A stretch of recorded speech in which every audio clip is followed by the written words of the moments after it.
बच्चों तो हम अपने एमसीक्यू सीरीज स्टार्ट कर रहे हैं, सारे बच्चे ध्यान से समझेंगे।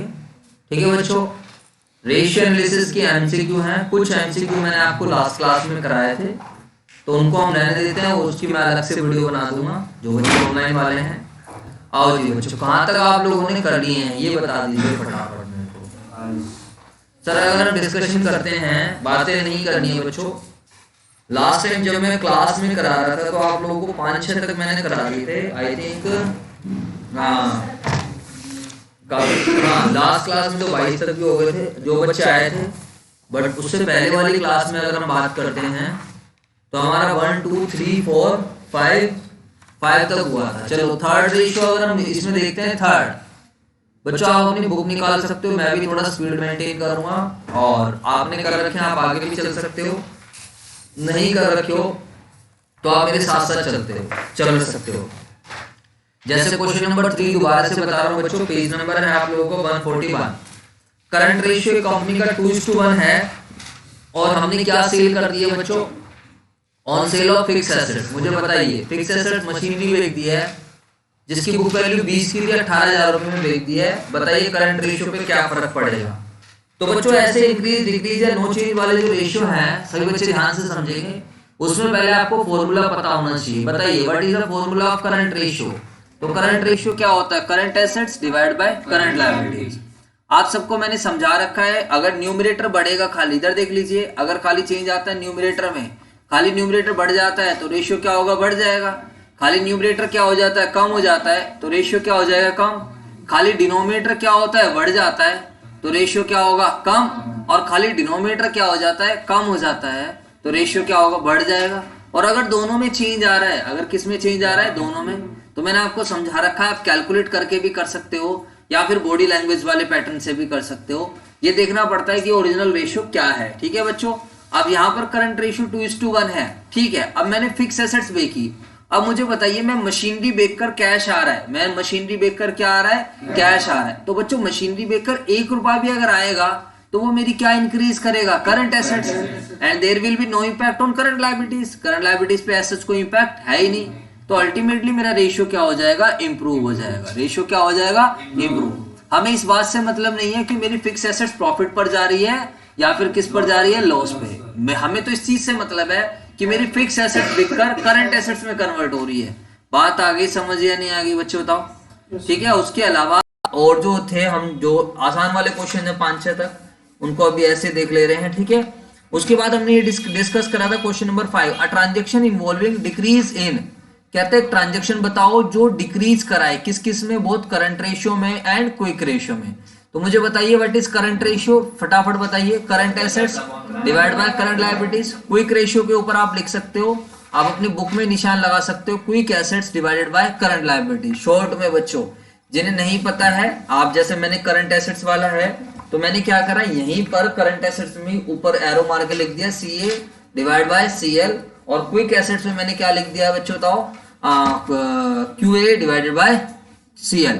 अब कहते हैं ट्रांजैक्शन बताओ जो डिक्रीज कराए, जो किस में डिक्रीज कराए, दोनों में, करंट रेशियो में भी और क्विक रेशियो में भी।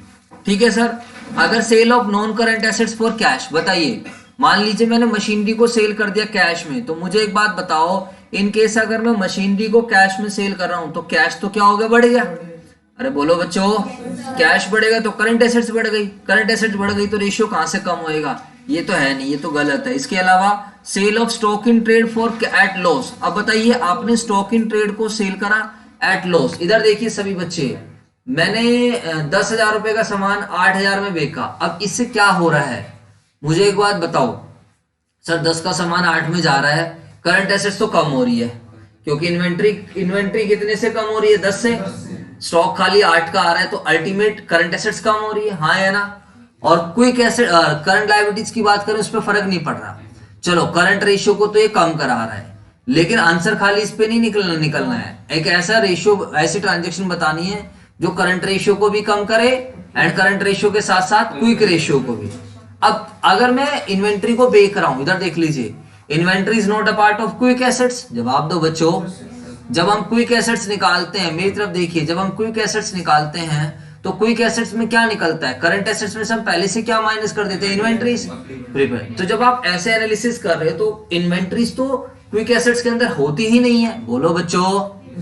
तो अब मैंने इन्वेंट्रीज को बेच दिया, तो इन्वेंट्रीज को बेच के कैश आ गया, कैश आ गया तो उससे तो मेरी क्विक एसेट्स क्या हो गई, बढ़ गई, तो उससे तो रेशियो मेरा क्या हो गया, इंप्रूव हो गया। तो सर ये तो बात गलत हो गई, हाँ या ना? भाई करंट रेशियो तो क्या कर रही है, कम कर रही है, बट क्विक रेशियो तो क्या हो रहा है, इंप्रूव हो रहा है, तो ये भी नहीं कर पाएगी। हमें प्यारे बच्चों एक ऐसी ट्रांजैक्शन चाहिए जो दोनों काम कराएं, ध्यान से सुनते रहना सारे बच्चे, हमें एक ऐसी ट्रांजैक्शन चाहिए जो दोनों के दोनों काम आपके कराए, ठीक है। इसके अलावा cash payment of a current liability, इधर देखिए मेरी तरफ, अगर आपने करंट लायबिलिटीज की पेमेंट करी, इससे क्या होगा सर, करंट एसेट्स पे भी फर्क पड़ेगा, यस, क्योंकि कैश जाएगा, साथ में करंट लायबिलिटी पे भी क्या होगा, फर्क पड़ेगा। अब क्वेश्चन साइलेंट है तो हम आइडियल मान लेते हैं 2:1, बोलो बच्चों। तो अगर हम देखते हैं जब पे कर रहे हैं तो करंट एसेट्स तो जरा सी कम होगी, क्विक एसेट्स और सॉरी करंट लायबिलिटीज बहुत ज्यादा कम हो जाएगी, तो अल्टीमेट रेशियो क्या हो जाएगा, इंप्रूव हो जाएगा, हाँ या ना? क्योंकि ऊपर देखो ना न्यूमरेटर में इतना सा चेंज आ रहा है, डिनोमिनेटर में बहुत ज्यादा चेंज आ रहा है, क्योंकि डिनोमिनेटर ऑलरेडी छोटा था, तो रेशियो इंप्रूव हो जाएगा। ये भी नहीं बात कर रहा है सर, दिक्कत हो गई है। इसके बाद क्या कहता है, purchase of stock in trade on credit, इधर देख लीजिए मेरी तरफ देखिए सही बच्चे, आपने स्टॉक इन ट्रेड खरीदा, वो भी उधार, बताइए जब आप स्टॉक इन ट्रेड खरीदोगे तो इससे क्या होगा, करंट एसेट्स बढ़ गई और साथ में करंट लायबिलिटीज भी बढ़ गई। अब 2:1 का ले रहे हैं हम, तो करंट एसेट्स बढ़ेगी और करंट, अब दोनों में सिमिलर चेंज है, बट ऊपर तो बहुत बड़ा है ऑलरेडी, हाँ या ना? नीचे छोटा सा है, दोनों के एक एक रोटी वाला कॉन्सेप्ट। तो जब आप खिलाओगे तो ऊपर वाले को एक रोटी खिलाओ, कुछ पता नहीं चलेगा, बट नीचे वाले को जब आप एक रोटी खिलाओगे बहुत ज्यादा बढ़ जाएगी। अरे बोलो यार, तो करंट रेशियो क्या हो गया, कम हो गया, बिल्कुल सही बात है, बोलो बच्चों। दूसरा अगर हम डिस्कशन करते हैं सर, इसकी वजह से करंट रेशियो तो कम हो गया, अब देख लेते हैं क्विक रेशियो। अब बताइए क्विक रेशियो में क्या है, इधर देख लीजिए, मैं इन्वेंट्री खरीद के ला रहा हूं, तो इन्वेंट्री तो क्विक एसेट्स को इफेक्ट ही नहीं करती, बोलो बच्चों। मेरी तरफ देखिए सारे बच्चे, जब मैं क्विक एसेट्स की बात करता हूं तो इन्वेंट्री साइड पड़ी रहती है, वह इन्वेंट्री में प्लस होए माइनस होए मुझे मतलब ही नहीं है, क्योंकि मैं तो क्विक एसेट्स में से, करंट एसेट्स में से ऑलरेडी इन्वेंट्रीज को क्या कर चुका हूँ, साइड कर चुका हूँ, बोलो यार। अब एक तरफ आप देखो मेरी क्विक एसेट्स बढ़ रही है, मतलब इन्वेंट्रीज बढ़ रही है, तो अल्टीमेट देखा जाए तो मेरी क्विक एसेट्स पे फर्क नहीं पड़ रहा, बोलो बच्चों। और साथ में मेरी करंट लायबिलिटीज क्या हो रही है, बढ़ रही है, तो रेशियो क्या हो जाएगा, कम हो जाएगा। तो ये वो ट्रांजैक्शन है जो आपकी दोनों कंडीशन क्या करा रही है, पूरी करा रही है। तो फिफ्थ का आंसर आ जाएगा डी, ठीक है बच्चों। अब मैं कोशिश करता हूँ जितना जल्दी यानी कि एक नॉर्मल स्पीड पे करके क्वेश्चंस मैं आपको करा देता हूँ। आप समझ पा रहे हो या नहीं समझ पा रहे हो? वैसे क्वेश्चन नंबर 6 पर आ जाइए फटाफट सभी बच्चे। If current ratio of a firm is 2.5:1, current ratio इसका मतलब क्या है, मेरी जो करंट एसेट्स है वो 2.5 गुना है, किसके 2.5 गुना है, करंट लायबिलिटीज के, है ना। कहता है if current ratio of a firm is 2.5:1 and its current liabilities are 2 lakh, और करंट लायबिलिटीज कितने की है, 2 लाख की। तो सिंपल है, यहां से करंट एसेट्स क्या बन जाएगी, सिंपल बच्चों, करंट एसेट्स बच्चों इधर देखो, करंट एसेट 2.5 गुना है, 2.5 टाइम है, किसके 2.5 टाइम्स है, करंट लायबिलिटीज के। तो 2.5 इंटू में 2 लाख कितना आ जाएगा, ये 5 लाख, और आपकी करंट लायबिलिटीज ऑलरेडी कितने की है, 2 लाख, तो 3 लाख रुपए का आपका आंसर आ गया। तो कुछ ऐसे क्वेश्चंस रहेंगे जिसको आप बड़े इजीली एक ही बार में कैच कर लोगे, एंड कुछ क्वेश्चंस ऐसे रहेंगे जहां पर प्यारे बच्चों आपको प्रैक्टिस की क्या रहने वाली है, आवश्यकता। बात आ गई समझ या नहीं आ गई? तो ये वाला क्वेश्चन आपको रिवाइज भी करने की आवश्यकता नहीं है, ये क्वेश्चन इतना इजी है कि आपने एक ही बार में पकड़ लिया। जो क्वेश्चन आप एक ही बार में कैच कर रहे हो उसको दोबारा रिवाइज करने की आवश्यकता नहीं है। जिन क्वेश्चंस में आपको टाइम लग रहा है उस पर आपको स्टार बनाना है, और उन्हीं क्वेश्चंस को आपको बाद में क्या करना है, सोल्व कर लेना है। ठीक है बच्चों, बताओ। चलते हैं क्वेश्चन नंबर 7 पर। Non current assets of a firm are 26 lakh. एक फर्म की नॉन करंट एसेट्स है सर 26 लाख रुपए की, ओके सर। करंट एसेट्स है 9 लाख रुपए की, शेयर होल्डर्स फंड है 21,50,000 रुपए का। टोटल डेट्स, अच्छा जी क्या पूछ लिया क्वेश्चन ने, क्वेश्चन कह रहा है फर्म का कुल कर्जा बताइए। फर्म का क्या बताइए प्यारे बच्चों, कुल कर्जा। तो टोटल डेट्स के अंदर तो क्या आ जाता है मुझे बताइए, छोटा कर्जा भी आ जाता है, एंड टोटल डेट्स के अंदर क्या भी आ जाता है, बड़ा कर्जा भी आ जाता है, बोलो बच्चों। अब बताइए अगर हम इसकी बैलेंस शीट बनाएं, अगर हम क्या बनाएं इसकी बैलेंस शीट, तो बताइए बात नहीं करनी है। Non current assets, asset side नीचे की तरफ रहती है हमारी, तो बैलेंस शीट में क्या आएगा, नॉन करंट एसेट्स। ठीक है बच्चों, तो क्वेश्चन नंबर हमारा 7 है। 7 में कह रहा है नॉन करंट एसेट दे रखी है 26 लाख रुपए की। ठीक है सर, तो बैलेंस शीट में जब हम एसेट साइड की बात करते हैं तो बच्चों दो एसेट्स होती है, नॉन करंट एसेट्स और एक करंट। तो नॉन करंट एसेट्स हमारे को 26 लाख रुपए की है। इसके बाद क्या आता है, करंट एसेट्स हमें दे रखी है 9 लाख रुपए की। करंट एसेट्स कितने की दे रखी है, 9 लाख की। तो टोटल कितना बन जाएगा, फटाफट बताओ। नॉन करंट एसेट्स और करंट एसेट्स का टोटल कितना आ जाएगा, 35 लाख। कितना आ जाएगा, 35। और ये 35 जितना आप सभी बच्चों को पता है, जितना एसेट्स का टोटल होता है उतना ही किसका टोटल होता है बच्चों, बताओ। उतना ही टोटल किसका होता है, लायबिलिटी साइड का। बोलो बच्चों, जितना एसेट्स का टोटल है उतना ही किसका टोटल, आपका इक्विटी एंड लायबिलिटीज। अब वो कह रहा है 35, शेयर होल्डर्स फंड हमें बता रहा है। शेयर होल्डर्स फंड कितने का बता रहा है, 21,50,000 है। शेयर होल्डर्स कितने का बता रहा है, 21,50,000। अब बताओ यार, दो ही तो चीज होती है ऊपर। जब हम बैलेंस शीट की बात करते हैं तो हमारे पास दो ही तो चीज रहती है। अब वो दो चीजें क्या रहती हैं, एक शेयर होल्डर्स फंड रहता है और एक क्या रहता है, बड़ा कर्जा। एक क्या रहता है, छोटा। पढ़ाई पे ध्यान दे लो बेटा। एक क्या है हमारे पास, नॉन करंट लायबिलिटीज बच जाती है और एक क्या बच जाती है, करंट लायबिलिटीज। बोलो बच्चों, तो अल्टीमेटली देखे तो कितना आ जाएगा बताओ, 35 में से इसको माइनस कर दो। इसी नॉन करंट लायबिलिटीज और करंट लायबिलिटीज को ही हम क्या नाम दे देते हैं, टोटल डेट्स। इसी को हम क्या नाम देते हैं, टोटल डेट्स। तो 35 लाख में से प्यारे बच्चों ये 21,50,000 माइनस कर दीजिए, तो आपका आंसर कितना आ जाएगा, 13,50,000। तो ये आपका आंसर आ गया। बात आ गई समझ या नहीं आ गई? तो इसका आंसर आ गया 7th का बी। इसका आंसर क्या आ गया, 7th का बी। ठीक है बच्चों, मैं इसके आपको स्क्रीनशॉट क्लास में शेयर कर दूंगा। जितने भी बच्चे जो देख नहीं पा रहे हैं, स्क्रीनशॉट आपको मिलता रहेगा। Question number 8, sincere limited has a proprietary ratio of 25%। तो पहले आपको प्रोप्राइटरी रेशियो पता होना चाहिए। क्या फॉर्मूला होता है बताइए प्रोप्राइटरी रेशियो का, share holder divided by total assets. क्या फॉर्मूला होता है, share holders fund divided by total asset to maintain the ratio at 30%। यानी वो रेशियो को इंप्रूव करना चाहते हैं। अब मुझे बताइए ये रेशियो कैसे इंप्रूव हो सकता है। इधर देखो, या तो शेयर होल्डर्स फंड बढ़ जाए, या तो क्या बढ़ जाए, शेयर होल्डर्स फंड, या फिर जो मेरी टोटल एसेट्स हैं वो क्या हो जाए, कम हो जाए, या फिर मेरी टोटल एसेट्स क्या हो जाए, कम। हाँ या ना? अब वो क्या कर सकते हैं सर, मैनेजमेंट क्या कर सकता है, इंक्रीज इक्विटी। यस, अगर आप इक्विटी बढ़ाओगे, इधर देखिए लीजिए, इक्विटी बढ़ाओगे तो अल्टीमेट क्या बढ़ेगा, शेयर होल्डर्स फंड। क्योंकि शेयर होल्डर्स फंड क्या होता है, share capital plus reserve and surplus.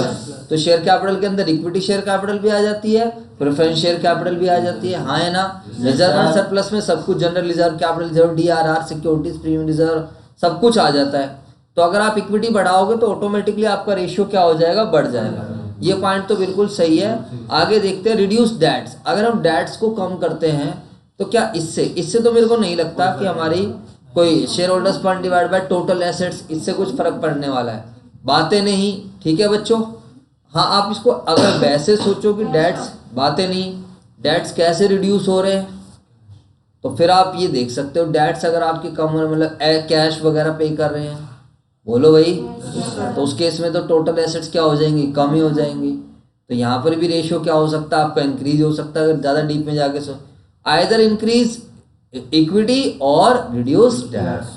ये वाला सबसे बेस्ट लग रहा है, क्योंकि देखो जब आप रिड्यूस डेट करते हो तो आपकी एसेट्स क्या होती है, कम होती है। बोलो बच्चों, इक्विटी पे फर्क नहीं पड़ रहा, एसेट्स कम हो रही तो भी रेशियो बढ़ रहा है। तो जो बेस्ट इसमें आंसर है अभी तक के लिए सी आया, अभी तक के लिए क्या है, सी। इसके बाद इंक्रीज करंट एसेट्स। अब आप करंट एसेट्स बढ़ाओगे तो टोटल एसेट्स बढ़ेगी, और टोटल एसेट्स बढ़ेगी तो डिनोमिनेटर बढ़ रहा है, रेशियो कम। तो इसका जो सबसे बेस्ट आंसर है मेरे प्यारे बच्चों, 8th का आंसर है सी। समझ में आ गई बात या नहीं आ गई? तो एमसीक्यू में प्रॉपर एनालिसिस चाहिए हम लोगों को, तभी हम लोग एमसीक्यू अच्छे से कर सकते हैं। इसके बाद के इजी आ जाएंगे। देखते हैं, स्टार्ट करते हैं सर। वर्किंग कैपिटल गिवन है, तो सबसे पहले आपको वर्किंग कैपिटल पता होनी चाहिए। What is working capital, current assets minus current liability. आप लोग अपनी कॉपी में लिख सकते हो, किताब में ही लिख सकते हो जो मैं लिख रहा हूँ। ट्रेड पेबल 40,000 का है, अदर करंट लायबिलिटीज 2 लाख की है। Calculate current ratio. तो प्यारे बच्चों, what is current ratio, current assets divided by current liabilities. अब मुझे एक बात बता दीजिए सभी बच्चे, करंट एसेट डिवाइडेड बाय क्या होता है? Current liabilities. ठीक है sir, no problem. Working capital हमें गिवन है, तो हमें चाहिए क्या? सर हमें करंट लायबिलिटीज तो पता है। करंट लायबिलिटीज कितने की है? ट्रेड पेबल और अदर करंट लायबिलिटीज, इन दोनों को जोड़ देंगे तो 2,40,000। करंट एस वर्किंग कैपिटल क्या होती है? Current assets minus current liabilities. तो वर्किंग कैपिटल बराबर current assets minus current liabilities. जहां पर मेरी वर्किंग कैपिटल कितने की है बताओ? 7,20,000। करंट एसेट्स मुझे पता ही नहीं है, कोई तो निकालनी है, और करंट लायबिलिटीज मेरे को पता चल चुकी है कितने की है? 2,40,000। तो 7,20,000 में हम 2,40,000 को प्लस कर देंगे तो 9,60,000। क्या आ जाएगा प्यारे बच्चों? 9,60,000। तो 9,60,000 रुपए की आपकी करंट एसेट्स आ चुकी है। जी सर, नो प्रॉब्लम। और डिवाइड बाय क्या है? 2,40,000। आंसर आ चुका है 4:1। तो 9th का कौन सा आ चुका है? बी। बात आ गई समझ सब बच्चों को? इसके बाद क्वेश्चन नंबर 10, करंट एसेट्स हमारे को गिवन है 4 लाख की, इन्वेंटरीज गिवन है 2 lakh, working capital 2,40,000। Okay sir, no problem. क्या था? Current ratio. तो पहले बताइए व्हाट इज करंट रेशियो? हाँ जी, क्या होता है करंट रेशियो का formula? Current assets divided by current liabilities. बात आ गई समझ?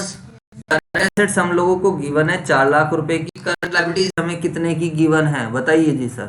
यही तो निकालना है सर। वर्किंग कैपिटल क्या होती है? Current assets minus current liabilities. तो माइनस करंट लायबिलिटीज कितने की है? 2,40,000। आया ना? जहां पर करंट एसेट्स आपकी 4 लाख की है, तो यहाँ से अकॉर्डिंगली जब आप निकालोगे करंट लायबिलिटीज कितने की आ जाएगी? 4 लाख में से हम क्या माइनस कर देंगे? 2,40,000।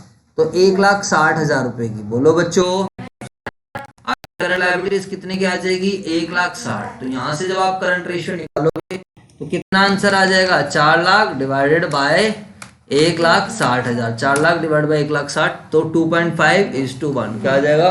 2.5:1। आपको कुछ नहीं लिखना, आपको किताब में ये लिखना है जैसे ये वर्किंग कैपिटल है तो मैं इसके सामने CA माइनस CL लिखना है, इससे आपको फॉर्मूला चले जाए। समझ में आ गई बात? करंट रेशियो का जैसे मैं लिख रहा हूँ, current asset divide by current liability, ये वाला सॉल्यूशन तो आपको मिल जाएगा, डोंट वरी। ये मैं आपको स्क्रीनशॉट सबकी क्या करूंगा? शेयर करके दे दूंगा। बात आ गई समझ या नहीं आ गई? Question number 11, which ratio is not a part of solvency ratio. देख लेते हैं सर कौन से सोल्वेंसी की बात कर रहा है, बताइए। Which ratio is not a part of solvency ratio. जब क्वेश्चन साइलेंट रहेगा तो हम लॉन्ग टर्म सोल्वेंसी की बात करते हैं, हाँ या ना?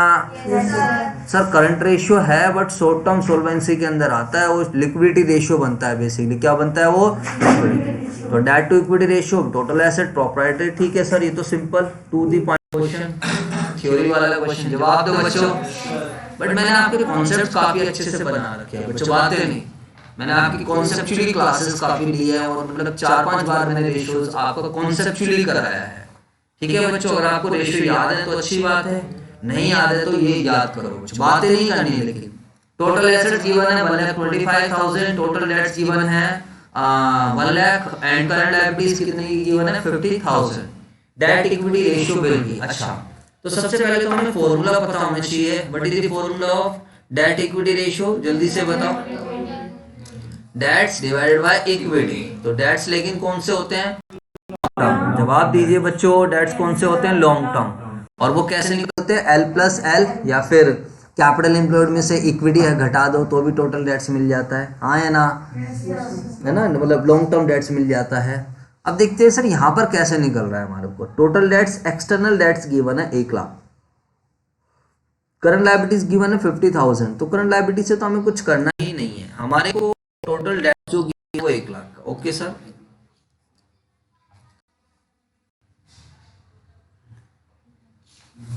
है ना? टोटल डेट्स हमारे को गिवन है, that is external debts 1 lakh का। ठीक है, करंट लायबिलिटीज 50 की है।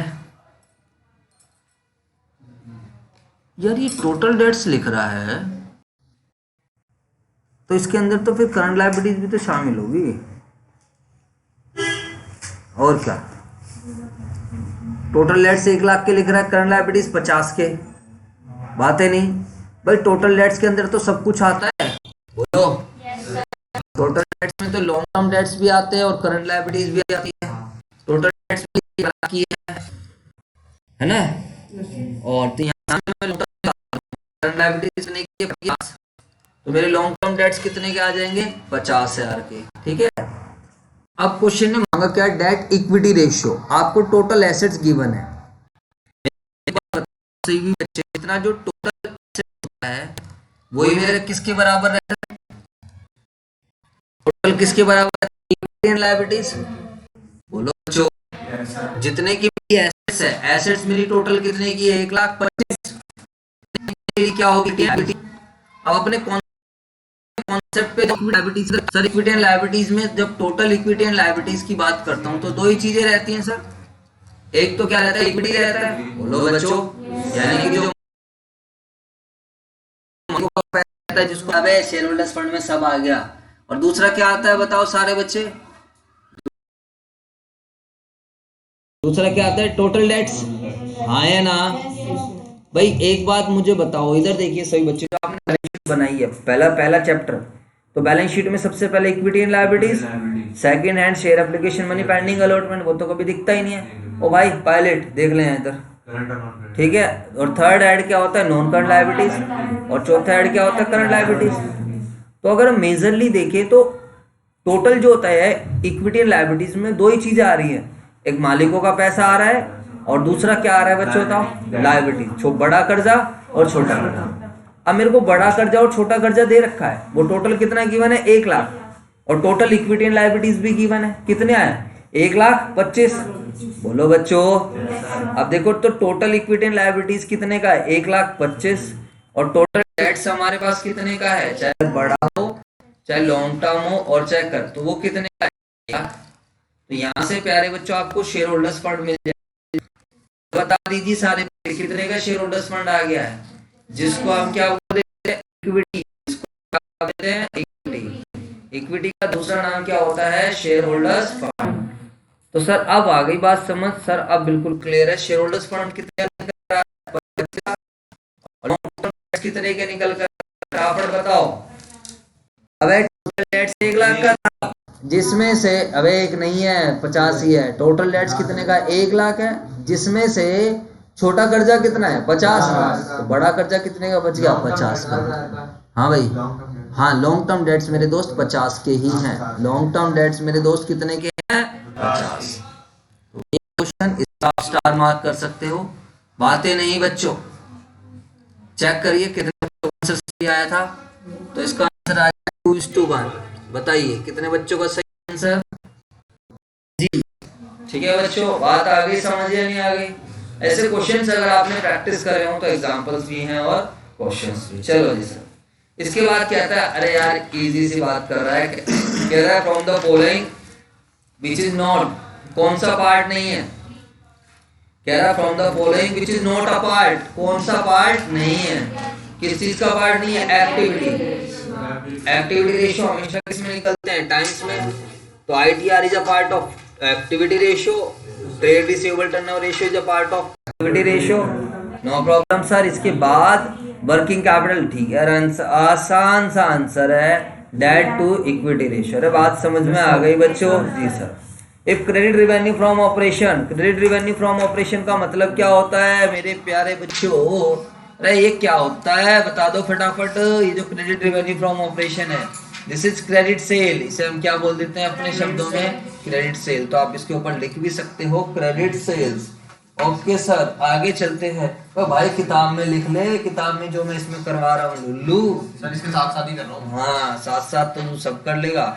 इसके बाद क्या था, कैश रिवेन्यू फ्रॉम ऑपरेशन 1,00,000 का है, तो क्रेडिट सेल भी गिवन है और कैश सेल भी गिवन है, cost of revenue from operation given है। ओके सर, सीओजी हमारे को गिवन है 6,40,000। सिंपल सा क्वेश्चन है। तो पहले नेट सेल, अब क्या है ग्रोस प्रॉफिट रेशियो। हाँ बेटा, ग्रोस प्रॉफिट रेशियो क्या होता है, क्या होता है ग्रोस प्रॉफिट रेशियो। हाँ तबीयत खराब हो रही है, ये बताएगा पायलट। हाँ भाई बता दे भाई, क्या ग्रोस प्रॉफिट, बस net sale, gross profit divide by revenue from operation. ठीक है, तो प्यारे बच्चों पहले आपको ग्रोस प्रॉफिट चाहिए और ग्रॉस प्रॉफिट तो निकल जाएगा। पहले रिवेन्यू फ्रॉम ऑपरेशन निकाल लो, बताओ टोटल रिवेन्यू फ्रॉम ऑपरेशन कैसे निकलेगी? अरे बोलो कैसे निकलेगी? कैश से जमा क्रेडिट सेल। तो प्यारे बच्चों क्रेडिट सेल है 7 लाख और कैश सेल है 1 लाख।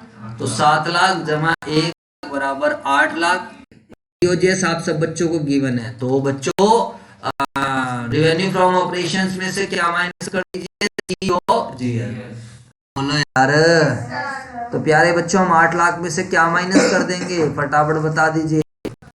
से क्या माइनस कर देंगे हम? 6,40,000। बोलो बच्चों 8 में से हम 6,40,000 जब माइनस करेंगे तो 1,60,000 रुपए का क्या आ जाएगा? Gross profit. अब इसको यहाँ वैल्यू में डाल दीजिए बस। तो बताइए 1,60,000 divided by revenue from operation. What is the value of revenue from operation? कितने का था? 8 लाख का। इनटू में क्या आ जाएगा? 100। तो आंसर क्या आ जाएगा? 1,60,000 डिवाइडेड बाय 8 लाख की परसेंटेज 20%। कितना आ जाएगा? 20। अरे बात समझ में आ गई या नहीं आ गई? तो इस तरीके से हमने, ये सही है बच्चों, सारे के सारे रेशियो हमारे इकट्ठा रिवाइज हो रहे हैं। कभी कोई सा आ जाता है और कभी कोई आ जा रहा है। ठीक है बच्चों, तो आपको एमसीक्यू तो ऐसे ही प्रैक्टिस करने हैं। और अब आप सभी बच्चों को यही एडवाइजेबल है कि आप अपनी तैयारी का जो पैटर्न है पूरा एमसीक्यू बेस्ड शिफ्ट कर दीजिए। 40 नंबर की बात है, लिख लिख के क्वेश्चन सोल्व भी नहीं करने हैं। बस खाली मेरी क्लास वर्क कॉपी उठाइए, उसको रिवाइज कीजिए और अपना चैप्टर उठा के करना शुरू कर दीजिए। जैसे फंडामेंटल ऑफ पार्टनरशिप करने का पहले तो रेशियो निपटाओ, सेकंड बुक उसको रिवाइज करके लाओ भाई sir question. Fundamental of partnership करना है, पहले क्लास वर्क कॉपी रिवाइज करो और उसके बाद जो जिसमें आप अटकते हो, star, double star, triple star, ये वाला कॉन्सेप्ट क्या करो आप फॉलो करो। मैक्सिमम 15 से 20 तारीख तक का टारगेट होना चाहिए आपको ये वाली बुक खत्म करने का। इसके बाद में फिर आपको कुछ और क्वेश्चंस की पीडीएफ प्रोवाइड करा दूंगा। चलो जी सर, कहता है रिवेन्यू फ्रॉम ऑपरेशन 1,60,000 है, ग्रॉस प्रॉफिट है 40,000 रुपए का है, gross profit ratio will be. बताओ ये कोई क्वेश्चन है यार? इसमें क्या मजे लेने वाली बात है? 40,000 डिवाइडेड बाय 1,60,000 परसेंटेज आ जाए सिंपल 25%। तो आंसर विल बी 25%। बेटा किताब पे निशान मत लगा तू, किताब पे निशान मतलब अगली बार के लिए खराब हो जाएगी पूरी book. Revenue from operation 9 lakh, gross profit ratio, अच्छा अब ध्यान से समझना, gross profit ratio 25% on cost. इस पे स्टार मार्क कर लीजिए। देखो अगर क्वेश्चन साइलेंट है, मेरी तरफ देख लीजिए, अगर क्वेश्चन साइलेंट है देखो तो ग्रॉस प्रॉफिट होता है सेल पर, क्योंकि ग्रॉस प्रॉफिट रेशियो क्या होता है?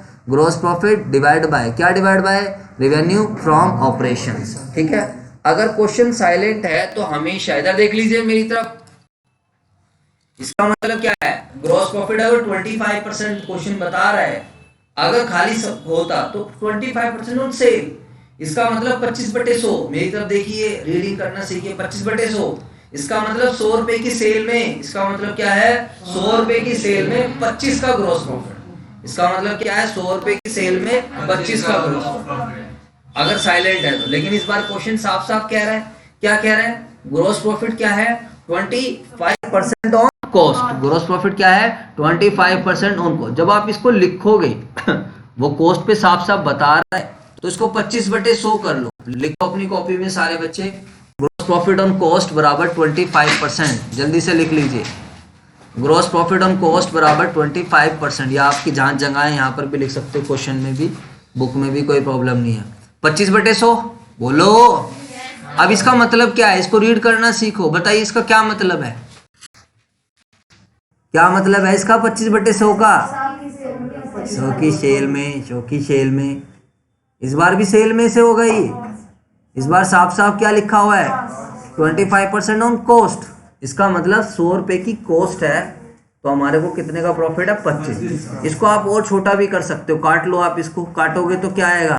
1/4। याद करो 11th क्लास फाइनल काउंट, वहां भी मैंने ये रिलेशनशिप आपको समझाया था।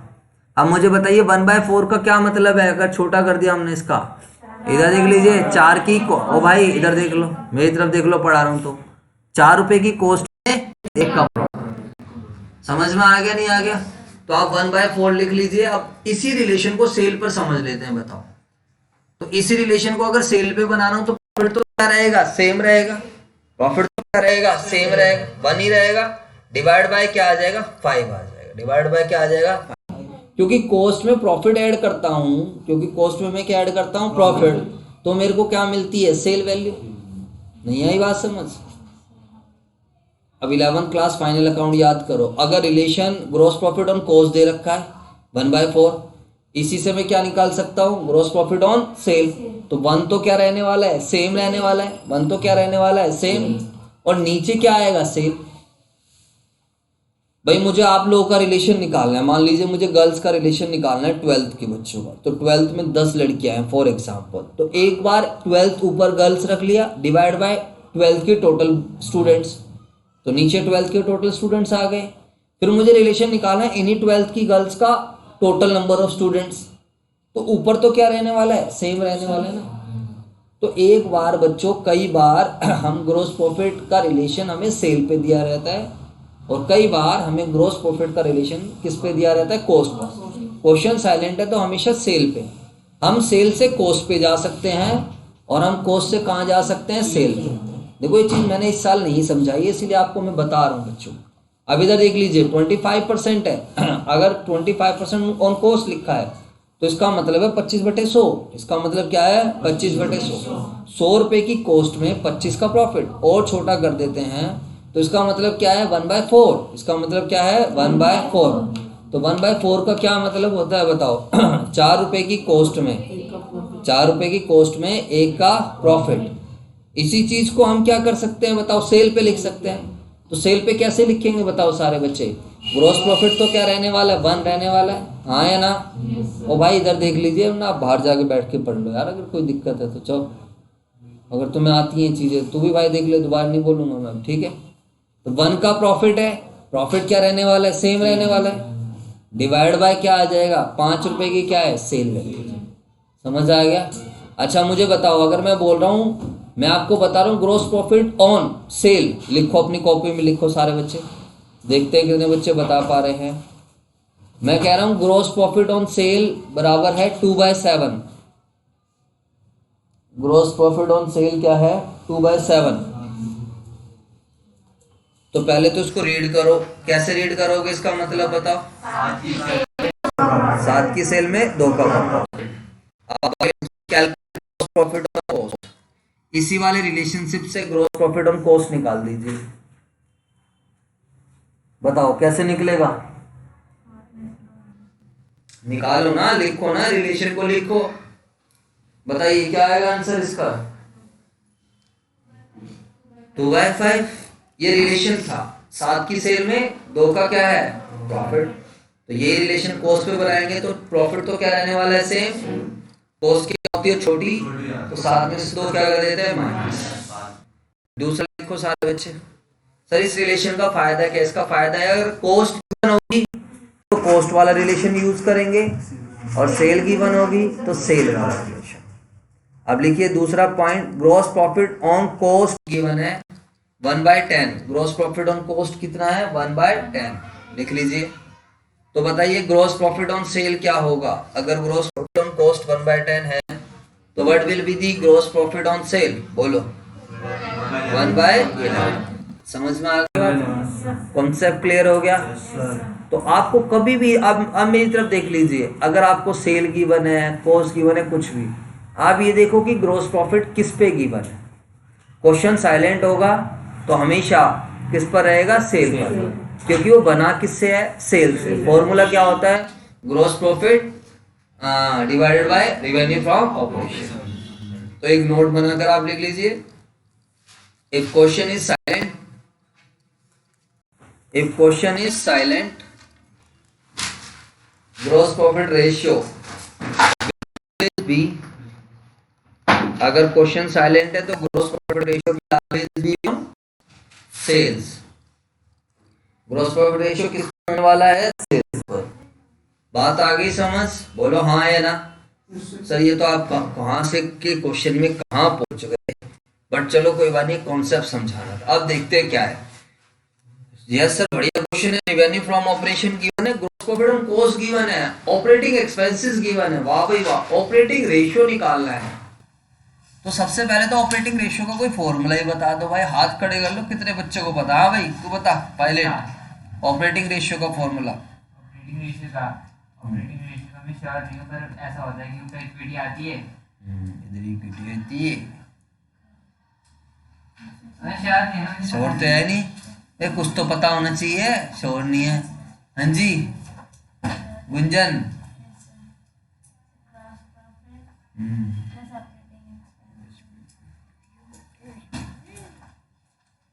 बन गया, हैप्पी बर्थडे। हाँ भाई क्या नाम है तेरा, बोल। नहीं आता, कर लिए 50 तक क्वेश्चंस। हाँ कर ली दूसरी हाँ जी बुक खोल के रखी थी आज। मुझे नहीं आता। हाँ जी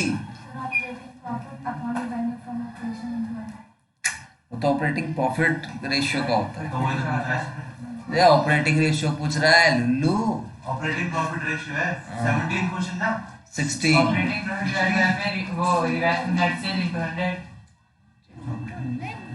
यही तो होता है। हाँ तब बहुत गलत हो जाएगी।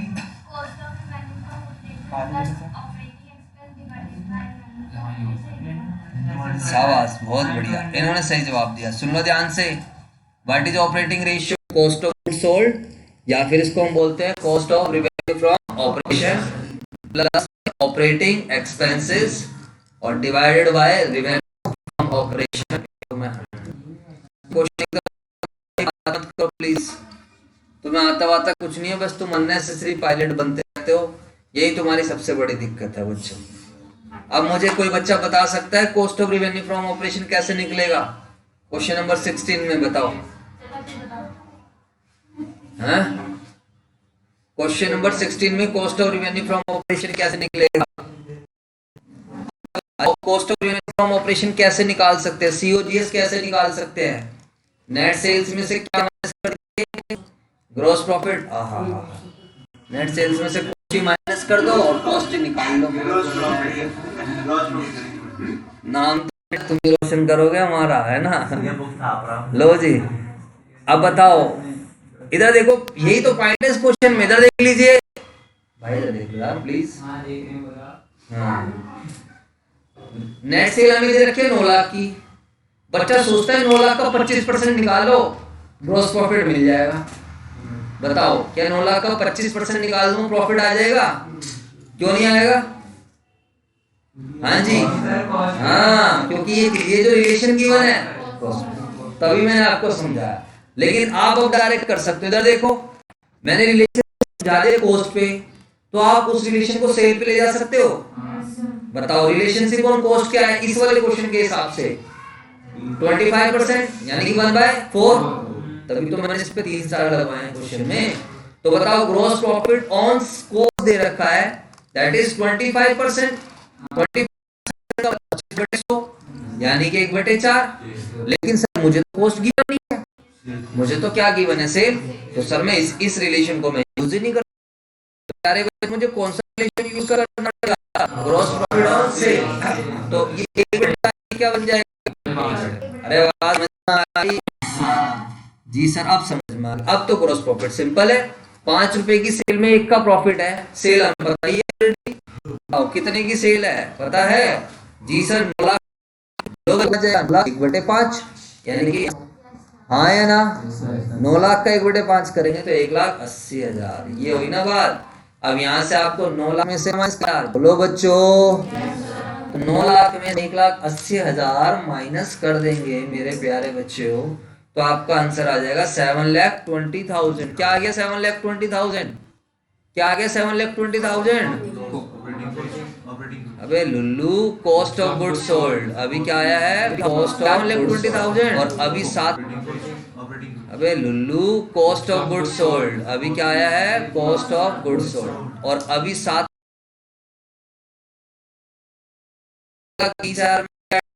ऑपरेटिंग एक्सपेंसेस में गिवन है अलग से, कितने के हैं 90,000, तो 90,000 और divide by revenue from operation, 8,10,000 divide by 9 lakh, 8,10,000 divide by 9 lakh into में 100। तो मेरे प्यारे बच्चों आपका आंसर आ गया 90। बात समझ में आ गया नहीं? आपने नई बात भी सीख ली, भी सीख लिया। ठीक है बच्चों, 90 नहीं है मेरे बाबू, ये रहा 90%। ये रहा जाई मैं बेटे, बोला खा लिया अपना बाहर जाके। लो जी 90%। कह रहे 90 है ही नहीं, बताओ ये कह रहा है। अच्छा बताइए ऑपरेटिंग प्रॉफिट रेशियो। अब अगर आपको ऑपरेटिंग रेशियो मिल गया तो ऑपरेटिंग प्रॉफिट रेशियो सिंपल है। इधर देख लीजिए, आप 100 में से ऑपरेटिंग रेशियो माइनस कर दीजिए। एक तरीका ये भी होता है। बोलो बच्चों। हाँ, अगर आपको ऑपरेटिंग प्रॉफिट रेशियो निकालना है, अगर आपको क्या निकालना है, ऑपरेटिंग प्रॉफिट रेशियो, तो आप 100 में से क्या माइनस कर दीजिए, ऑपरेटिंग रेशियो। 100 से क्या माइनस कर दीजिए, ऑपरेटिंग। या फिर आप वैसे भी कर सकते हो, ऑपरेटिंग प्रॉफिट, इधर देख लीजिए, operating profit divide by revenue from operation into में 100। अगला क्वेश्चन क्या है आपका, क्या कह रहा है? क्वेश्चन नंबर है हमारा 17, कैलकुलेट ऑपरेटिंग प्रॉफिट रेशियो। ये तो बड़ा अच्छा क्वेश्चन है। ऑपरेटिंग प्रॉफिट रेशियो निकालना है, बात नहीं। ऑपरेटिंग प्रॉफिट ऑलरेडी गिवन है और साथ में रेवेन्यू फ्रॉम ऑपरेशन भी गिवन है। 75,000 डिवाइडेड बाय 5 लाख तो बच्चों कितना आ जाएगा? 75,000 डिवाइडेड बाय 5 लाख, ये आ गया 15%। कितना आ गया? 15%। ओके सर, मजा आ गया सर। अरे बात समझ में आई तो आप जाओ, और हमारी समझ में ना ऐसा हो सकता है क्या, ये बताइए। बताओ सर। 40